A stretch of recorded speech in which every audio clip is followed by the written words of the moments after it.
Bonsoir tout le monde, je vous retrouve pour une petite vidéo Mix & Media. Alors je vous ai montré hier dans mon haul Horizon Créatif, j'avais acheté ce petit moule en silicone de la marque Stamperia pour faire des bordures pour mon Mix & Media. Et je vous ai dit que j'allais utiliser la pâte, toujours la marque Stamperia, et que j'ai acheté dans la même boutique Horizon Créatif. Vous l'avez vu dans un haul précédent. Et ben, on va tester ce soir. Je suis impatiente de la tester. Vous voyez, j'ai reçu mon moule hier et ce soir-là, j'ai dit, il faut que je teste. Alors, comme vous voyez, ma pâte n'était pas ouverte. Je pense qu'après, je vais la mettre dans un sac congèle pour qu'elle se conserve. Je vais essayer d'ouvrir proprement mon sachet pour en prendre.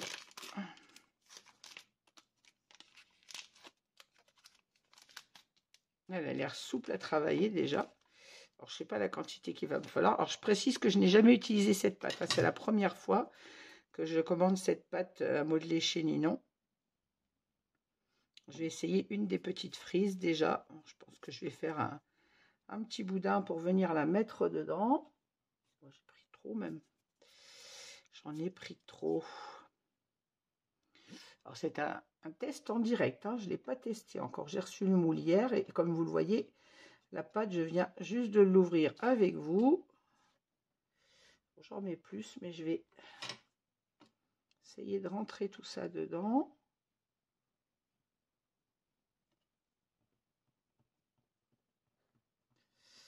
J'aurais dû en prendre beaucoup moins. Je pense qu'on peut rajouter, elle est souple, donc vous voyez, là où il manque, je peux rajouter la pâte, elle se travaille facilement. Elle a une texture très. J'ai rattrapé les petits bouts que j'ai fait tomber en même temps. Elle est plus souple encore que la pâte à modeler, vous savez, des enfants. Les pâtes Plaido qui sont agréables à travailler là. J'avais sorti ma spatule pour lisser, mais même au doigt, ça se fait tout seul. Hein. Et voilà, une première bordure de faite. Ben, je vais faire dans la foulée. Hein.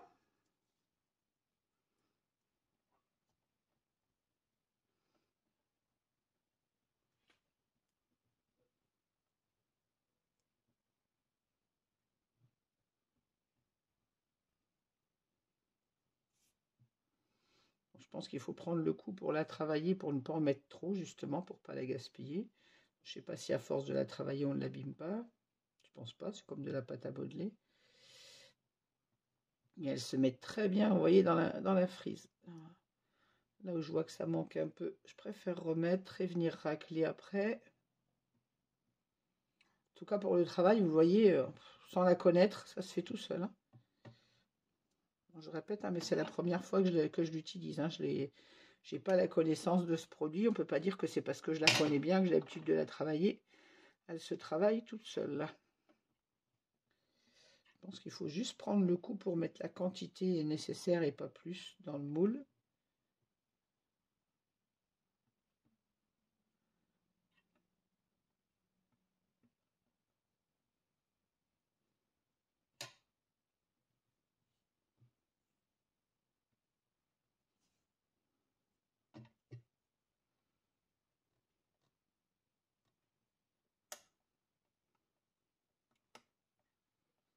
Voilà, comme ça je les remplis bien au bord pour avoir une frise bien droite derrière.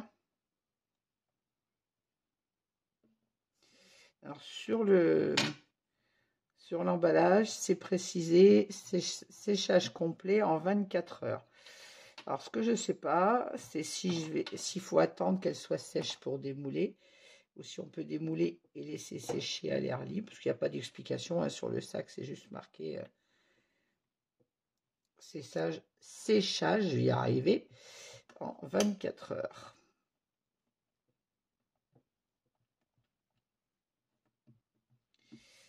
Je vais remplir bien tous les...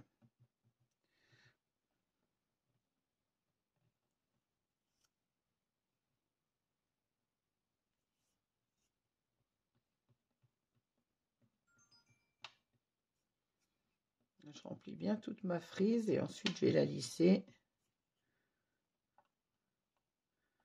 C'est plus facile à lisser sur les petites surfaces, bien évidemment. Mais... ce que je voudrais, c'est qu'elle soit bien plate derrière pour après ne pas être embêtée pour la coller sur mes supports.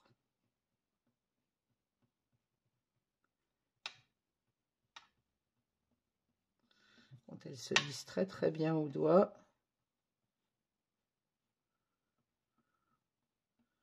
Vous voyez, même sur les bords, j'ai des choses très très nettes.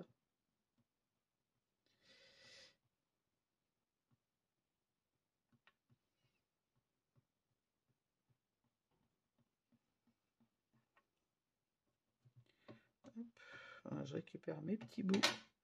On gaspille rien.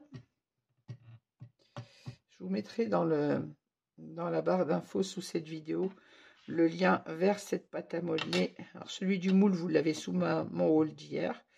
Je peux le remettre éventuellement sous la vidéo tuto.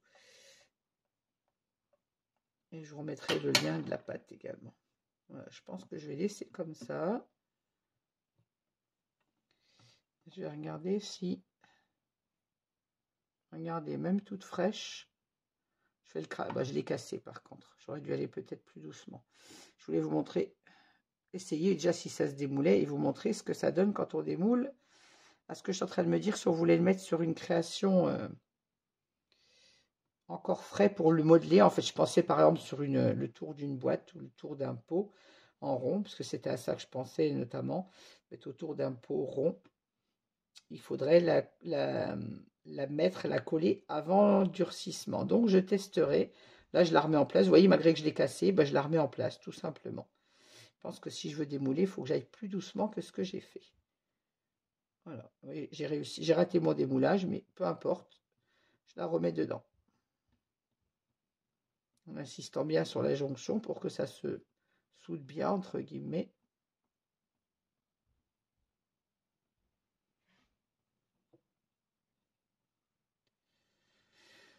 Alors, si certaines d'entre vous connaissent cette pâte et que vous l'avez déjà travaillée, si vous avez des astuces pour faciliter la mise en place, quoique la mise en place, non, elle se met toute seule, peut-être plus pour le démoulage, n'hésitez pas à me dire. Je vais essayer de démouler la grosse, ça sera peut-être plus simple qu'une petite. En fait, ça se démoule tout seul, c'est que je m'y suis mal prise. Voilà, regardez-moi ça, la beauté du travail. Alors, je précise que là, je n'ai pas attendu le démoulage, hein, je viens de le faire, c'est tout en direct, il n'y a pas de coupure sur la vidéo. Et regardez les détails de cette pâte à modeler, j'appelle ça une pâte à modeler. Les détails pardon, je suis pas dans le champ. Les détails du moule et de la pâte est vraiment génial. Et je pensais démouler pendant qu'elle est fraîche, parce que je me dis que si on veut la coller, par exemple, je vous dis, à un pot, il faut pouvoir la modeler pendant qu'elle est fraîche. C'est pour ça que je voulais tester à la démouler pendant que c'est frais. Vous voyez, je vais la laisser comme ça sécher. Je vais démouler les autres, du coup, pour voir. Je vais essayer de démouler les autres. C'est plus petit, c'est peut-être plus fragile à démouler. Mais si je m'y prends bien, en fait, il faut bouger le moule et pas tirer sur la pâte comme je l'ai fait tout à l'heure. Hop là, bon, j'ai cassé juste le petit bout. Regardez cette magnifique petite frise. Et je pense qu'on peut sans problème les mettre bout à bout, si vous voulez, sur une longueur de boîte, sur un côté de boîte, par exemple, ou sur la façade de la boîte. On peut très bien en faire plusieurs et venir les coller bout à bout. Une fois qu'elle est collée, là, moi je l'ai cassée, mais c'est pas grave, je teste ce soir ce que ça donne. C'est le crash test en direct. En fait, voilà, eh ben, vous voyez, à force de les faire, voilà la technique pour démouler sans casser quand c'est frais. D'ailleurs, je suppose que pour la démouler une fois séchage, il va falloir faire la même chose. Alors, je vais essayer de reprendre celle-ci. C'est tout petit, hein, mais c'était ce que je voulais. Toute petite frise. Regardez comme... J'espère que vous voyez bien le détail, parce qu'on voit bien, ça fait des petits épis de blé là sur la frise. J'espère que mon téléphone fait bien le focus et que vous ayez bien le détail de la frise. En tout cas, c'est très joli. Là, c'est des petites fleurs. Là, c'est des épis de blé. Celle-ci, bon, je l'ai cassée, donc elle reste... C'est pas grave. Celle-ci, je referai. En tout cas, pour démouler, vous retournez le moule, un peu comme on démoule des gâteaux avec les moules en silicone, en fait. Et celle-ci est très jolie aussi. Hop là, allez, fais le focus, toi. Peut-être retirer ma deuxième main. Voilà. Celle-ci, je l'ai cassée, mais vous voyez, une fois qu'on a trouvé l'astuce pour la démouler, ben, ça ira tout seul. Preuve en est, je vais la refaire. Alors, j'aime beaucoup celle-ci et celle-ci. J'aime moins la dernière que je viens de démouler. Par contre, j'aime beaucoup les deux autres.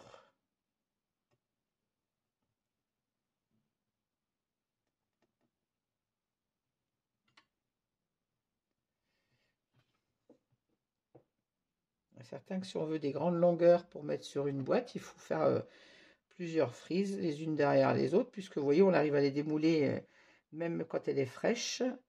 Donc on en fait plusieurs, on les laisse sécher. Si c'est pour coller à plat, elle peut être séchée avant d'être collée. Et ça permet de pouvoir, en les démoulant fraîches, de pouvoir venir les coller sur une création en lui donnant une forme. Je vais arriver à expliquer ce que je veux dire. Voilà, en passant la spatule, ça me permet de bien la tasser dedans. Je suis sûre qu'elle est bien dans la frise. Je vais récupérer mes petits bouts.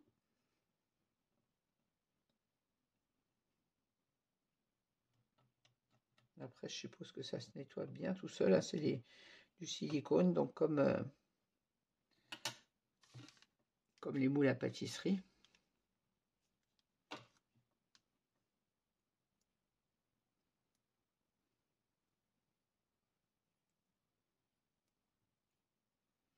Il va falloir que juste j'apprenne à doser la quantité que je vais avoir besoin pour faire ces petites frises. Je voulais faire en un seul morceau, mais du coup j'en prends beaucoup trop.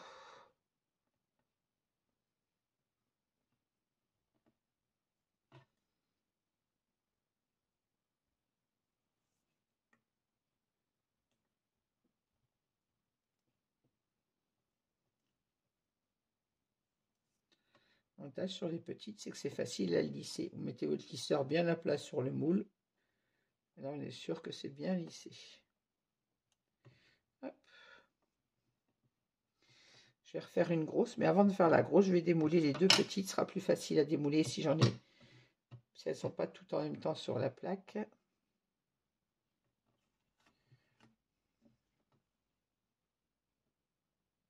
Oui. Quand on trouve la technique. Voilà. Ben, il fallait faire la boulette une fois pour savoir. Et vous voyez, quand on trouve la technique, on arrive à la démouler. J'ai essayé de la prendre sans la casser. Regardez, moi j'adore le détail de cette frise. Elle est vraiment très très belle. Et celle-ci avec les petits grains de blé, ben, je l'adore.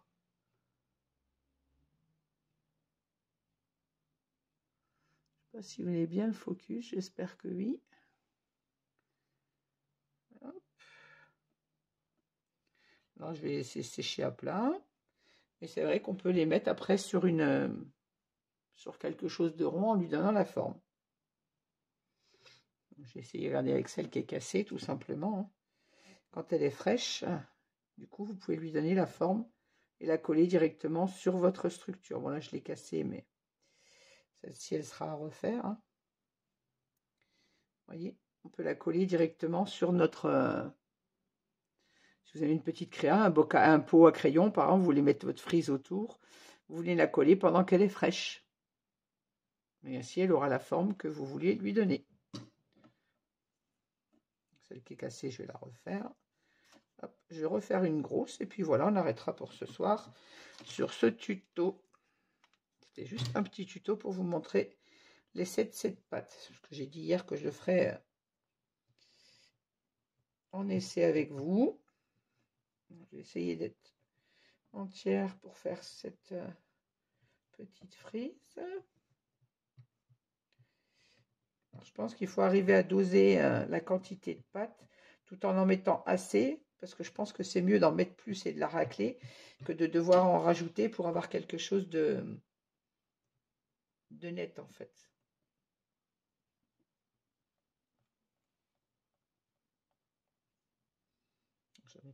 dirais.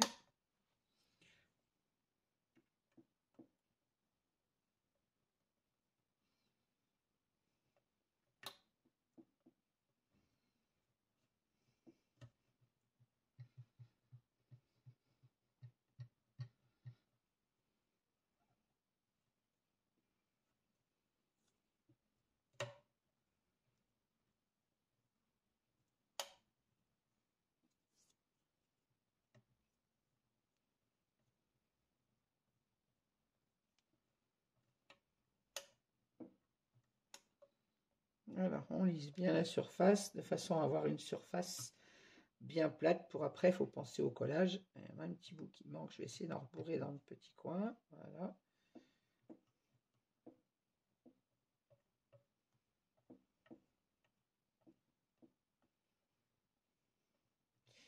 Écoutez, je dirais 100% de réussite et pour la pâte et pour le moule.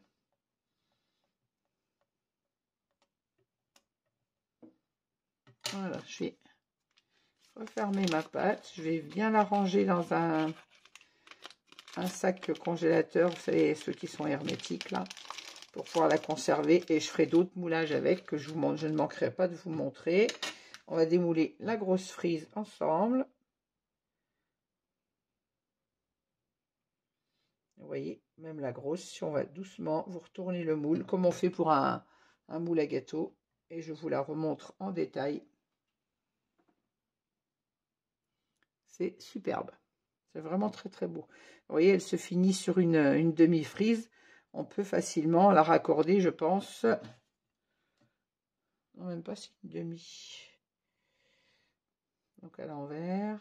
Par contre, ça peut faire la bordure et rajouter de l'autre côté, en fait. En tout cas, je la trouve très très très belle. Voilà.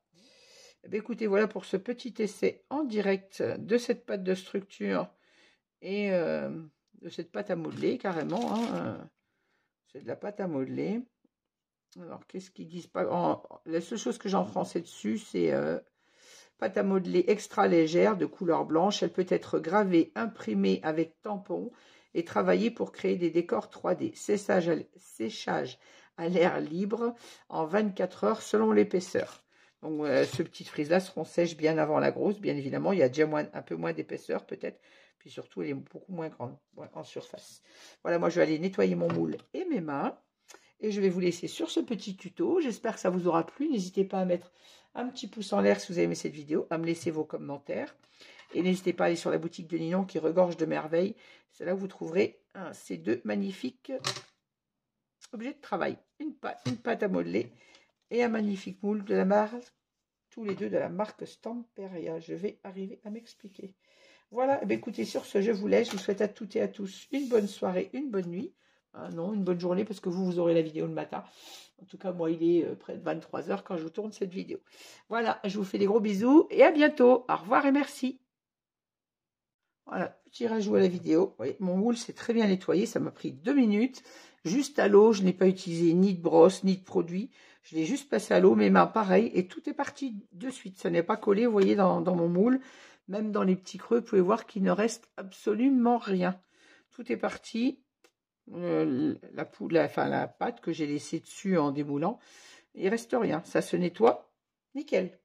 Voilà, et bien écoute, cette fois je vous laisse, bonne soirée et je vous dis à très vite, merci, au revoir.